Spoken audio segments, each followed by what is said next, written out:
إلا وملك الموت ينادي يا أبناء الأربعين هذا وقت أخذ الزاد أذهانكم حاضرة وأعضاؤكم قوية ويا أبناء الخمسين قد دان وقت الأخذ والحصاد ويا أبناء الستين نسيتم العقاب وغفلتم عن رد الجواب. Kata Rasulullah Shallallahu Alaihi Wasallam yang artinya bahwa setiap hari terbit matahari, malaikat maut ini selalu mengumumkan, selalu mengingatkan.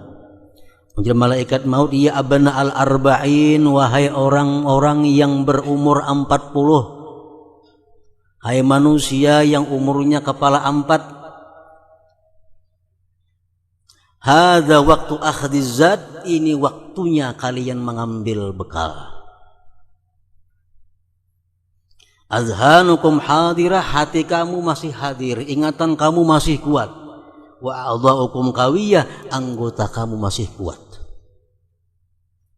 Umur 40 itu umur di mana surat yang sangat banyak faedahnya apabila kita mampu mengamalkannya. Rasulullah Shallallahu Alaihi Wasallam bersabda, Alif Lam Mim Tanzil taji'u laha janahani yaumal qiyamah tuzillu sahibaha wa taqulu la sabila alaihi la sabila alaihi. Sabda Rasulullah bahwa surat Sajdah ini nantinya pada hari kiamat dia datang dengan 2 sayapnya di padang mahsyar, di tempat yang sangat panas. Surat Sajdah ini datang dengan 2 sayap. Dia menaungi orang yang membacanya, dia melindungi orang yang membacanya. Dan surat As-Sajdah itu berkata, la sabila alaihi la sabila alaihi. Tidak ada jalan untuk mengganggu ini orang, tidak ada jalan untuk menyiksa ini orang, tidak ada jalan untuk menyakiti ini orang. Salah satu di antara keutamaan surat As-Sajdah ini. Dan lagi disebutkan dari Khalid bin Ma'dan, beliau berkata, Iqra'ul munjiyah wa hiya alif lam mim tanzil. Fa innahu balagani anna rajulan kana yaqra'uha ma yaqra'u syai'an ghairaha wa kana kathiral khataya fa nasharat janahaha alayhi wa qalat rabbi ighfir lahu fa innahu kana yukthiru min qira'ati fa shaffa'aha rabbu fihi wa qala uktubu lahu bi kulli khati'atin hasanah warfa'u lahu darajah. Akhrajahu Darimi. Bacalah oleh kamu ini surat yang menyelamatkan, yaitu surat As-Sajdah. Telah sampai kabar kepadaku, kata beliau, bahwa seorang laki-laki dia di dalam dunia membaca surat Sajdah ini, mengamalkan surat Sajdah, dan dia tidak mengamalkan surat yang lainnya. Ma yaqra'u syai'an ghairaha. Dia kada tahu Yasin, kada tahu Tabarak. Yang diamalkannya setiap hari adalah surat Alif Lam Mim saja. Wa kana katsiral khataya, dan orang ini banyak mempunyai dosa. Nah, pada hari kiamat nanti di padang mahsyar ini surat As-Sajdah membuka sayapnya. Dan dia berkata kepada Allah Subhanahu wa taala, surat Sajdah ini berkata, Rabbi ghfir lahu, ya Allah ampuni dia karena dia sering membaca aku. Maka Allah akhirnya memberikan syafaat padanya, dan Allah berfirman, tulislah bagi dia dengan tiap-tiap dosa itu kebaikan, dan tinggikan bagi dia derajatnya. Rawahud Dari. Ini hanya orang yang mengamalkan surat As-Sajdah, tidak mengamalkan surat-surat yang lainnya. Sudah sedemikian rupa syafaatnya, pertolongannya, apalagi ditambah dengan surat-surat yang lain. Dan lagi sabda Rasulullah sallallahu alaihi wasallam, "Man qara'a tabarakalladzi biyadihil mulku wa alif lam mim tanzil as-sajdah ba'dal maghrib wal isya'il akhirah faka'annama qama lailatul qadar." Siapa yang membaca tabarak surat Al-Mulk dan surat As-Sajdah ini sesudah maghrib waktunya, sebelum Isya, maka dia seolah-olah beribadah pada malam Qadar. Nilai pahala yang diberikan Allah kepada dia sama dengan dia beribadah pada Lailatul Qadar. Jadi surat Tabarak dahulu baca, hanyar surat Alif Lam Mim Tanzil ini atau Sajdah ini setiap malam antara maghrib dan isya waktunya, kalau hendak mendapatkan pahala Lailatul Qadar. Kalau yang pertama tadi tasarah aja membaca malam ke siang ke asal tiap harinya membaca, itu sudah dapat syafaatnya di hari kiamat. Tapi kalau untuk mendapatkan Lailatul Qadar mesti membacanya dengan tabarak beganding dan sesudah maghrib sebelum isya. Nah, para muhibbin rahimakumullah, inilah sebagian daripada hadis-hadis Rasulullah yang menjelaskan tentang keutamaan surat As-Sajdah. Sehingga dengan hadis-hadis ini tidak ada jalan kecuali untuk mengamalkannya setiap malam. Dan ini merupakan sesuatu dianggap amalan wajib bagi seseorang yang menjalani jalan akhirat. Karena surat ini surat yang menyelamatkan dia di akhirat nanti. Para muhibbin rahimakumullah, surat As-Sajdah sebagaimana surat-surat yang lainnya banyak mengisahkan keadaan-keadaan akhirat, banyak memberikan petunjuk hidayah kepada umat. Antara lain kita ambil satu ayat dari surat Sajdah yang berbunyi, "Qul yatawaffakum malakul mautil ladzi wukkila bikum thumma ila rabbikum turja'un." Firman Allah, katakan wahai Rasul,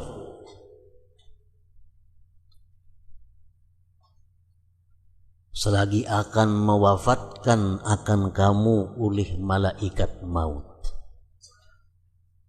Selagi akan mewafatkan akan kalian oleh malaikat maut yang diwakilkan dia dengan kamu, kemudian kepada Tuhanmu kamu dikembalikan.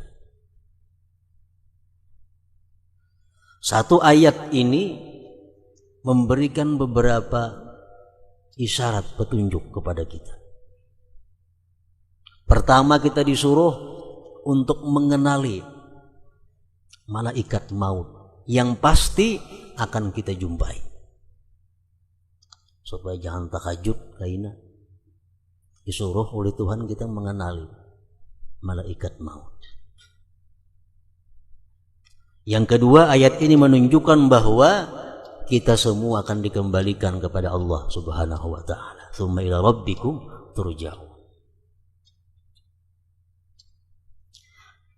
Malakul maut ismuhu ngaran sidin Israil. Israil maknahu artinya Abdullah. Abdullah bahasa Arabnya.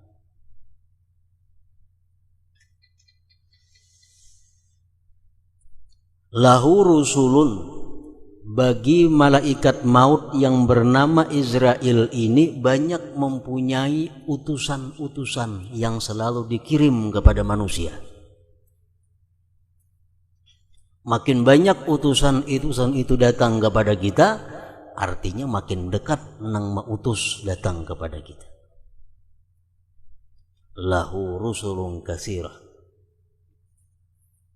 Kama warada fil khabar, di dalam hadis disebutkan asyaibu wal amradu wa taghayyuru sam'i wal basar wal ajzu min rusuli malakil maut.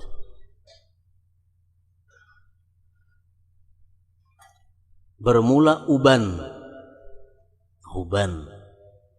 penyakit, berubahnya pendengaran, penglihatan, lemah anggota tubuh, itu merupakan sebagian daripada utusan malaikat maut. Rambut kita dahulunya hirang, dahulunya bagus, tiba-tiba datang putih. Dicabut sebilah tumbuh 2. Cabut 2 tumbuh 5. Makin banyak utusan. Dulunya sihat, dulunya kada pernah sakit, datang utusan malaikat maut, mulai datang macam-macam penyakit. Dulunya mata, telinga normal, sekarang mata batasmat, telinga memakai alat. Dulunya kuat, sekarang lemah. Itu semua kata Rasulullah adalah min rusuli malakil maut, utusan malaikat maut. Dan ini merupakan bagian dari kasih sayang Allah Subhanahu wa ta'ala kepada kita, bahwa kita dikabari oleh Allah. Jauh-jauh hari kita dikabari.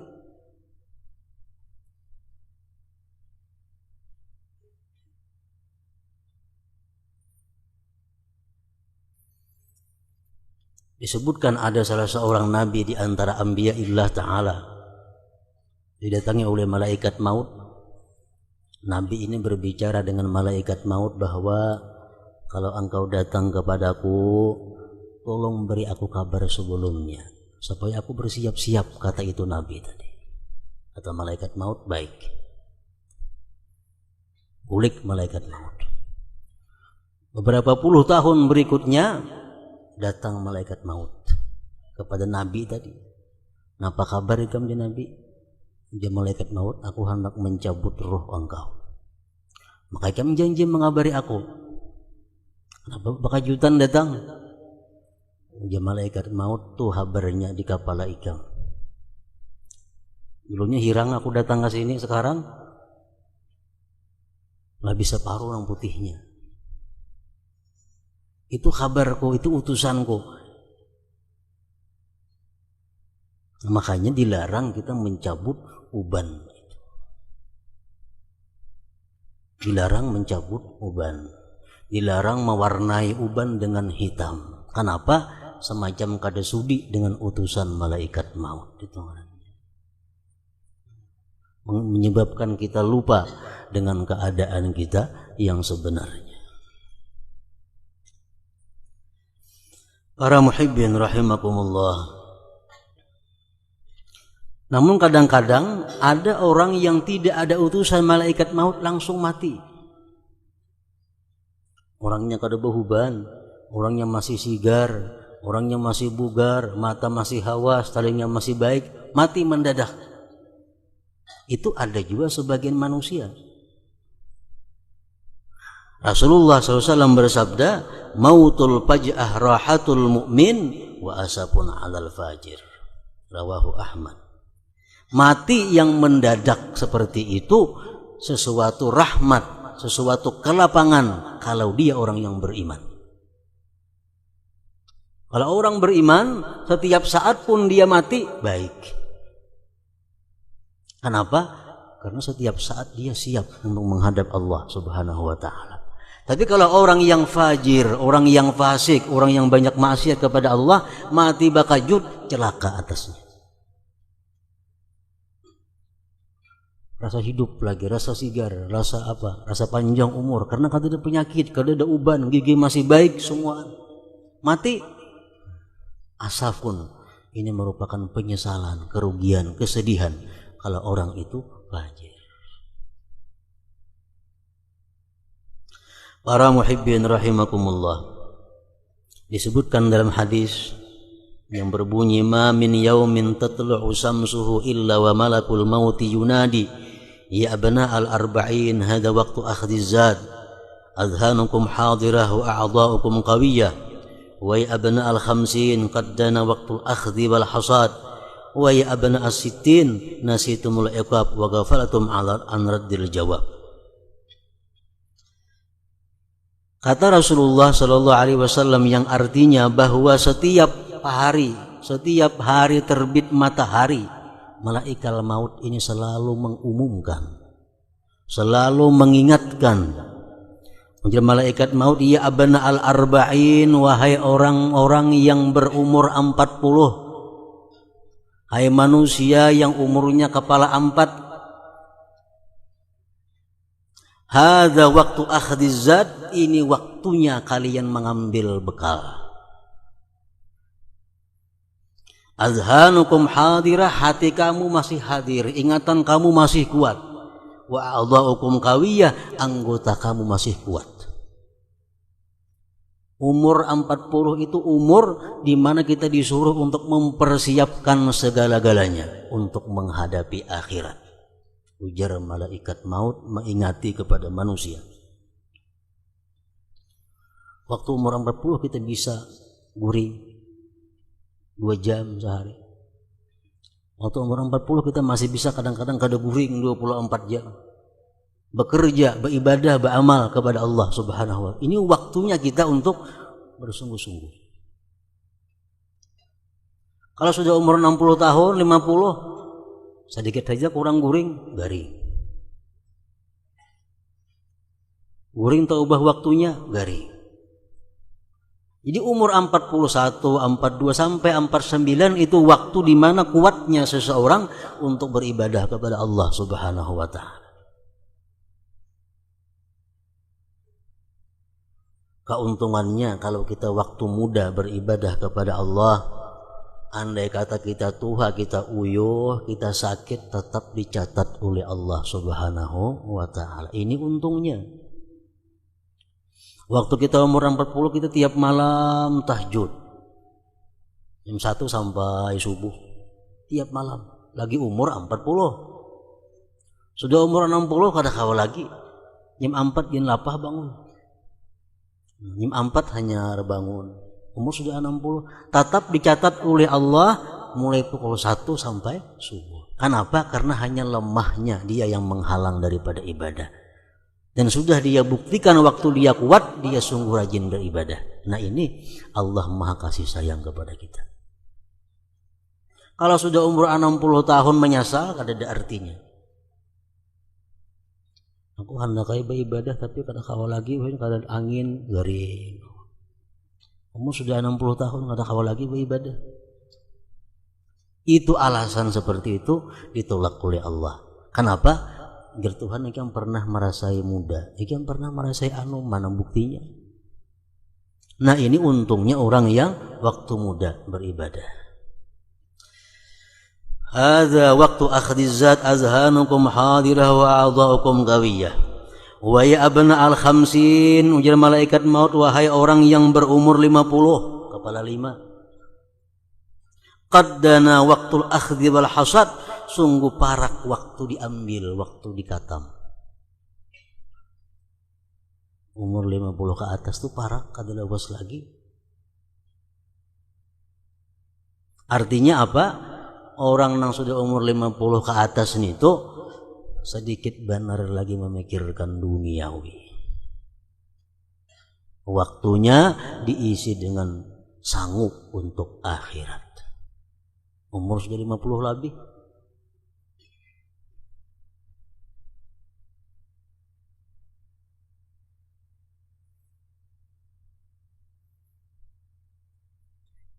Hada waktu akhdhiz zat wa qaddana waktu akhdhi wal hasad, wahai orang yang umur 50 tahun, waktunya sudah parak, kada kawa ditambal-tambal, kada kawa diundur-undur lagi.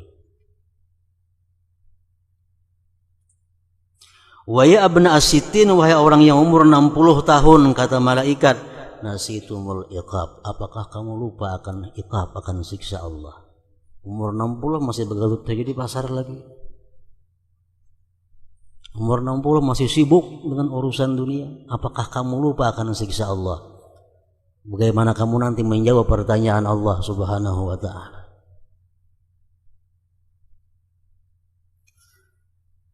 Para muhibbin rahimakumullah, itulah seruan malaikat maut kepada kita. Imam Al-Ghazali rahimahullah mengatakan alal fajir salasu dawahil maut. Orang yang banyak dosa, al-fajir, ibarat ditimbang-timbang kalah kebaikannya. Dia itu kalau mati menemui 3 huru hara yang dahsyat. Pertama, syiddatun naza', bersangatan sakit, dicabut nyawa. Wa huwa qadru 300 darbatin bisaib, kadar 300 kali cencang dengan pedang. Itu kematian. Sakitnya kayak apa? Kayak dipukul lawan pedang, dicancang 300 kali. Itu sakitnya orang mencabut nyawa.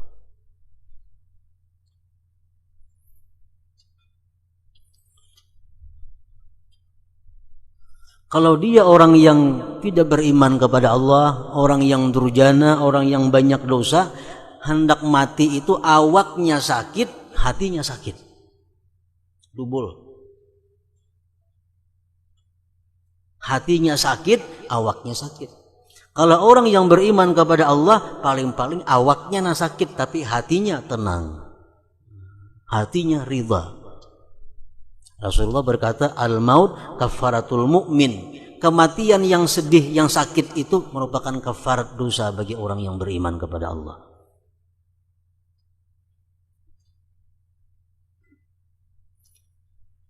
Imam Ghazali membandingkan kayak apa sakitnya itu mati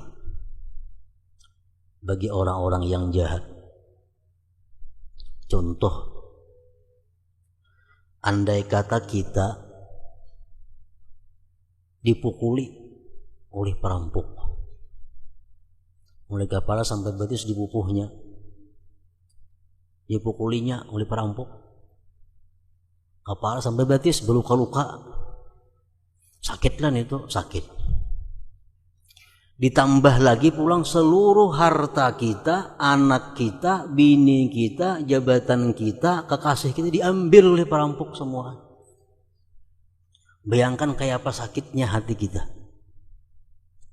Awak itu dipukuli mulai kepala sampai betis, rumah diambil perampok, bini, anak, kekasih, semuaan kada bertinggal sebuting pun kada ada lagi, tinggal sebatang kara kita hidup. Kayak apa sakitnya kayak itu. Nah, itu nggak bisa dicontohkan kayak apa sakitnya itu mati. Nah, orang nang mati macam itu, di samping menghadapi sakitnya mencabut roh, bagi orang yang cinta kepada dunia, bagaimana sakitnya hati meninggalkan harta yang sekian banyak. Makanya kalau orang sedikit harta, makin sedikit sakitnya mati. Orang yang sedikit anak, makin sedikit sakitnya hati. Kenapa? Karena hub, cinta kepada anak, cinta kepada harta, itu menyakiti hati kalau berpisah kepadanya. Mana dipukuli orang, anak diambil orang, bini diambil orang, kada boleh bertemuan lagi, semuaan habis. Nah, bayangkan kayak apa sakitnya kita saat itu. Nah, itulah bagian kecil yang bisa dicontohkan untuk merasakan bagaimana kematian itu. Orang kadang-kadang hilang jabatan aja stres sudah. Padahal motor masih ada, rumah 2-3 buah berisi bini 2, anak banyak berisi, harta berlimpah ruah, jabatan ampe stres. Hanya jabatan, awak masih sihat lagi tuh. Nah, bayangkan kalau awak sudah sakit dipukuli orang, jabatan diambil, semuaan habis, kayak apa sakitnya. Nah, itulah perumpamaan yang bisa dicontohkan sedikit tentang kematian.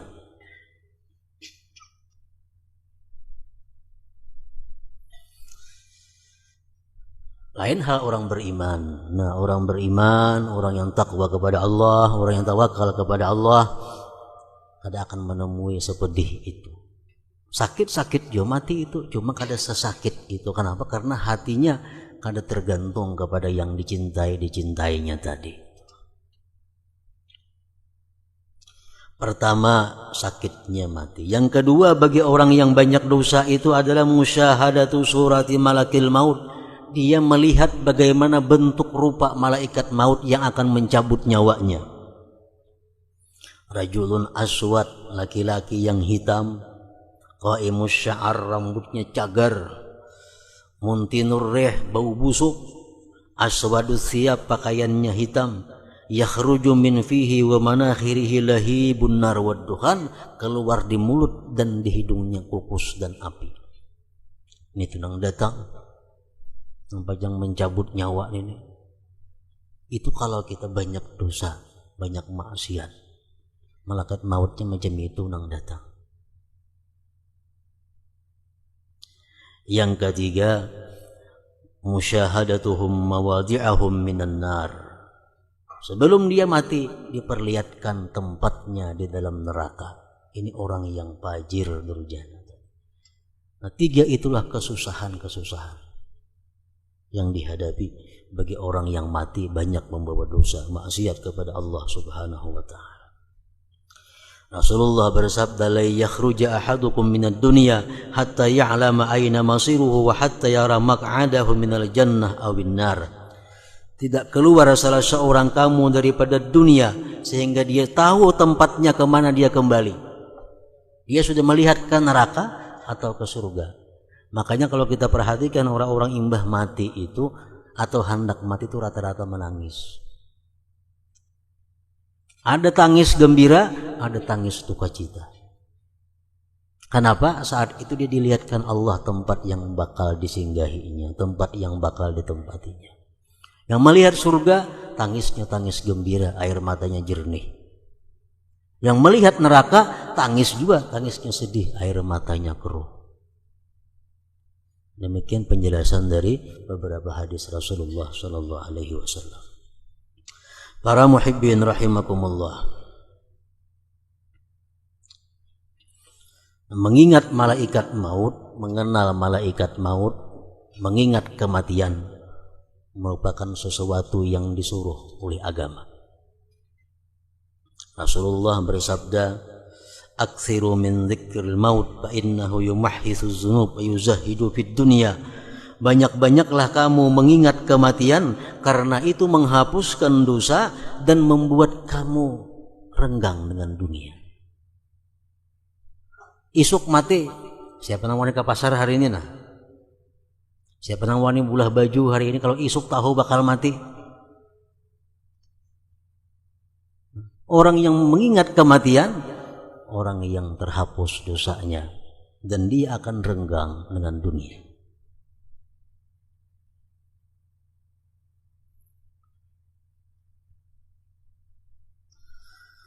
Seorang laki-laki datang kepada Rasulullah sallallahu alaihi wasallam. Laki-laki itu berkata, "Ya Rasulullah, man aqyasun nas wa akramun nas?" Siapa manusia yang paling pintar? Menurut pandangan Allah tentunya dan Rasulnya. Manusia paling mulia siapa? Rasulullah bersabda, "Aktsaruhum dzikran lil mauti wa asyadduhum isti'dadan lahu, ulaika humul aqyas, zahabu bi syarafid dunya wa karamatil akhirah." Manusia yang paling pintar itu kata Rasulullah adalah orang yang paling banyak ingat mati, paling lengkap persediaan menghadapi kematian. Manusia paling pintar. Orang yang persediaannya lengkap. Persediaannya sangat cukup untuk menghadapi itu. Kalau kita naik haji, kita 2-3 bulan sudah bersiap-siap. Bahkan setahun barangkali sudah siap-siap. Dan naik haji lagi 10 bulan sudah belajar kayak apa manasik haji. Kayak apa kena cara tawaf di Baitullah, kayak apa cara melontar jamrah, kayak apa caranya wukuf di Arafah. Padahal lagi 10 bulan kita hanya naik haji. Kita bersanggup duit cukup untuk ini, untuk itu, semuaan bekal. Bersanggup kain ihram, bersanggup ubat, bersanggup macam-macam persangguan. Makin lengkap, makin bagus. Padahal musafir kita naik haji cuma 40 hari. Nah, orang yang pintar itu kata Rasulullah, orang yang sudah lengkap persediaan menghadapi beberapa tempat-tempat yang membahayakan. Menghadapi malaikatul maut, nah apa sanggup kita? Menghadapi munkar nakir, apa sanggup? menghadapi zabaniyah, malaikat-malaikat yang menarik ke neraka napa sanggup, menghadapi berjalan di siratal mustaqim napa latihannya dalam dunia supaya selamat, supaya lulus. Nah, orang nang pintar, orang nang besangu untuk itu, kata Rasulullah sallallahu alaihi wasallam. Wa asyadduhum isti'dada, dan orang yang paling sangat di antara mereka persiapan. Ulaika humul aqyas, mereka itulah orang yang cerdik pandai. Zahabu bi syarafid dunya wa karamatil akhirah, mereka itu akan pergi dengan kemuliaan dunia dan akhirat. Jadi mengingat kematian merupakan sesuatu yang sifatnya ibadah. Kafa bil mauti wa idza, ujar Nabi, cukup kematian itu sebagai guru. Cukup kematian itu sebagai pepadah nasihat.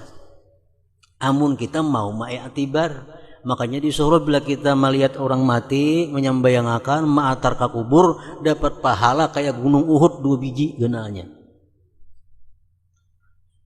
Supaya apa? Supaya manusia ini ma'iktibar. Kayak ini kina aku, maksudnya kayak itu. Makanya dianggap berdosa kalau kita tertawa di hadapan mayit.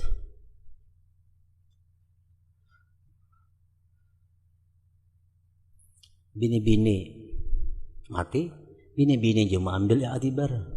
Laki-laki mati, laki-laki mah ambil i'tibar. Uhuk sidin becari dahulu siang malam, halal haram. Mati dibuat di dalam kubur, karena apa dibawa rumah sagan bini. Sampai 100 kawin nang bini. Itu i'tibar bagi kita. Kayak itu kena aku himat mencari akan bini anak. Aku mati mana ingat lagi lawan aku nya, beremian, beminuman, bermainan. Aku mah dalam kubur menyandangnya harta nang kucariakan siang malam halal haram itu hendaknya diiktibar oleh kita.